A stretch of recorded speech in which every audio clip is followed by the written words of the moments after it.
I am presenting them Zakat because this year I'm gonna give it to them because they deserve it, man. They're my parents. I love them, and they've done so much for me, and I just want to show them gratitude, and also they need it. Oh, how much is it, Brad?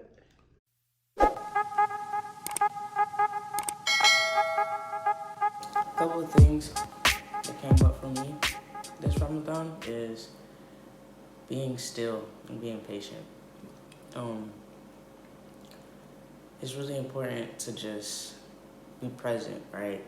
Not trying to get everything together so bad that you can't really experience what's going on. So for me, Ramadan is about getting up, cooking, eating, praying, Quran. It's just like it's a lot of things to keep up with. But I encourage you to just be still and just take your time and like really focus on experiencing Ramadan and like really focus on loving yourself and loving Allah and being with family, just taking those moments to do activities that slow you down, right? Because there's things that keep you going, speed you up, right? Like to-do lists and checking things off and habits and goals and, right? That speeds your life up, but then like slowing down, spending time with family, eating good food, tasting your food, enjoying life, right? Those things slow things down. So slowing down really came up for me this Ramadan. I think another thing that comes up that's not talked about is, of course, like Ramadan is not supposed to be a punishment. Going along with that, if you're sick, if you have a cycle and you're on your cycle, you're not supposed to participate in Ramadan for those days, right? You're supposed to just focus on your body and healing your body. If you're traveling, somebody taught me that. I didn't know that before. And it's in the Quran, like, if you're traveling, you're not supposed to fast, right? And all of these things basically is simple. Ramadan is not supposed to be a punishment. It's supposed to be about discipline and realigning yourself with your discipline. So I think, when I first found out about like not being able to fast while you're on your cycle, I took it as a punishment. Like Allah was punishing people that bleed, right? But it's not a punishment. Allah is very smart, very merciful, very gracious. It wasn't really taught to me that you're not supposed to fast in these circumstances. And then you read the Quran and it says it. So I think that's, first of all, affirming that it's not a punishment and that you should slow down and you should appreciate life. You should appreciate your cycle. If you're traveling, appreciate your travels, right? And and yeah, be present, be patient, and be still and be grateful. So that came up for me a lot.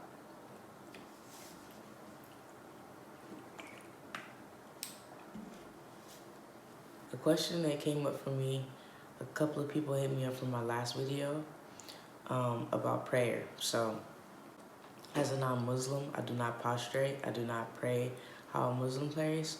I pray how I think I should pray. I have my own prayer practice that consists of gratitude, affirmations, meditation, and also just praying to Allah as if I was talking to Allah and just being grateful for what I have and being grateful for where I'm at. So that's what my prayer looks like. I think taking a journey to figure out your spirituality will really define how you pray. So if you're a non-Muslim and you're looking for ways to pray, it's all about what you want to do and what you feel is right. So as always, I'm going to always say this, there's no right answer to most of this stuff. Most of this stuff is about you and how you feel and what you need. So my prayer looks a lot different than a Muslim person's, but I still pray to Allah, and I'm still grateful, I'm still affirming myself, and honestly,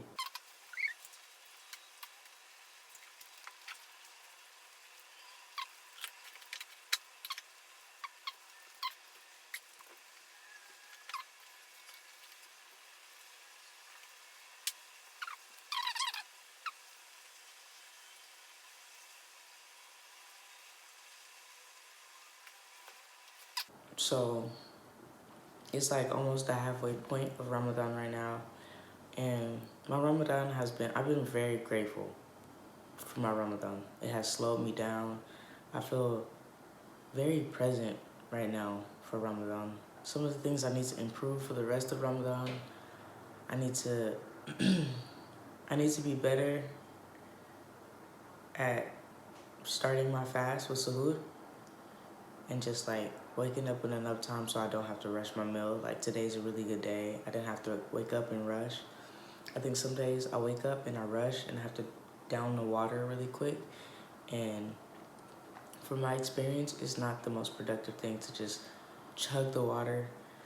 You do what you gotta do, but for me, it doesn't really work like that. Like I need at least, 30 minutes to drink the water down. So that's why I wake up an hour before Fajr so I can eat all the way, eat all my food, have 30 minutes to drink the water, and then I can pray.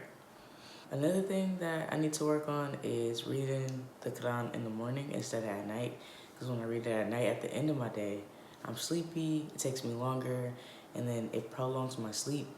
Then I have less time for sleep before Sahud. So I think the sleep before Sahud is really killer. It's like really important. So I'm gonna try to read in the mornings, right? I'm gonna probably read right after I stop recording this. Some things that are going well. Reading the Quran this time around has been very fruitful. I've been able to really understand a lot more stories, and just the more you read it, of course, the more information you gather. So I think something that came up in the Quran for me that really stuck was not to hold a grudge. Allah doesn't like when you hold grudges.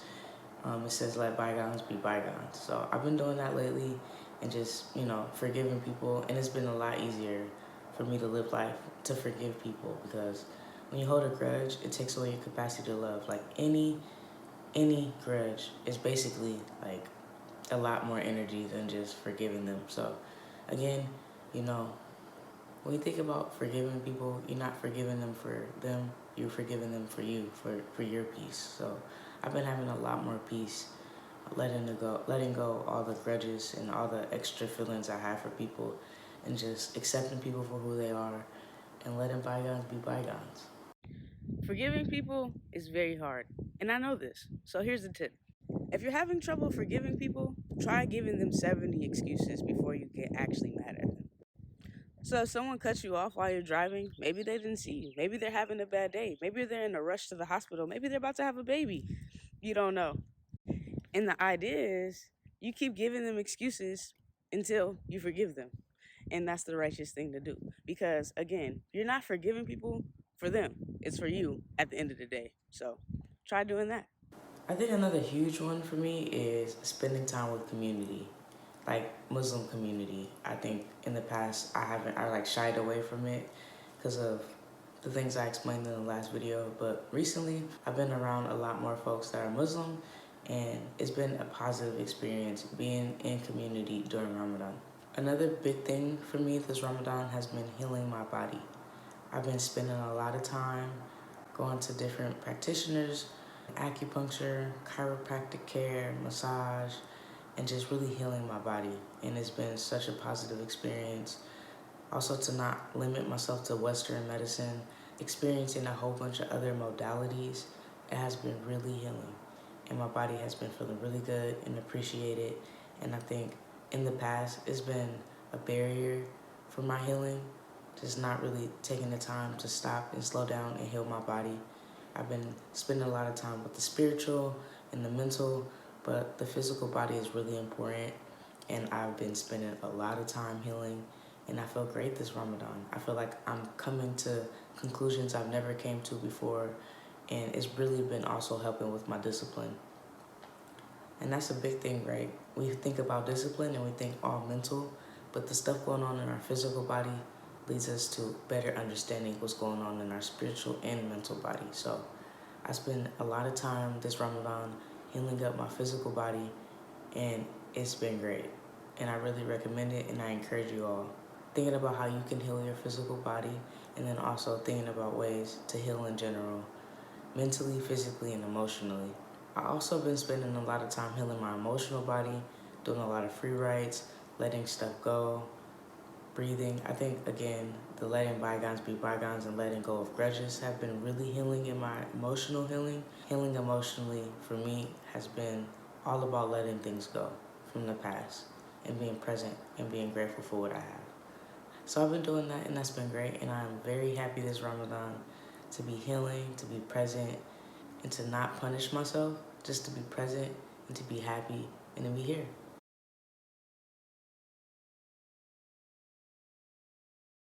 What's up, y'all? I just got back from the grocery store. I'm super excited. I got some flowers and got some items for dinner tonight. I'm cooking my mom and dad iftar. Also, I am presenting them Zakat because this year I'm gonna give it to them because they deserve it, man. They're my parents. I love them, and they've done so much for me, and I just want to show them gratitude. And also, they need it. Okay. Well, yeah, as you know, it is the end of Ramadan, and there's 5 pillars of Ramadan. One of the pillars is Zakat. So this year, y'all are the recipients of Zakat. Oh. Yeah. Here you go. Kapow! Yeah. What's in there? That's a lot. What's in there? Some money. Zakat. That's for a trip? That's for life. Oh, wow. How much is it, Brad? It's $5,000. $5,000? Look at that. Look at God. All hundreds, baby. They actually, if I wanted 20s, I wouldn't do y'all like that. But now, yeah, let's just put it in hundreds so y'all can just Look put at it that in the bank. face. So, happy Ramadan. Shot. Thank you. Not even Ramadan word. Mubarak, really. Ramadan Kareem. Oh, my goodness. Attention. It's really. Make it rain. No, No, don't do that. That's so annoying. You gotta pick up all that money. Praise God. That's a blessing Praise God. from God, from you. Thank Do you. For God. Do you. From Allah. It's from Allah. I'm Allah. just the vessel. It's no Yeah. way it's me. Yeah. It's just, yeah. I can take care of my taxes now. That's all I got for today. Thank you so much for being you. I really appreciate you. Remember, you are enough, you have enough, and you do enough. If you like this video, please like, subscribe, comment, tell a friend, tell whoever you can. I appreciate you. Have a good day. Love y'all. Peace.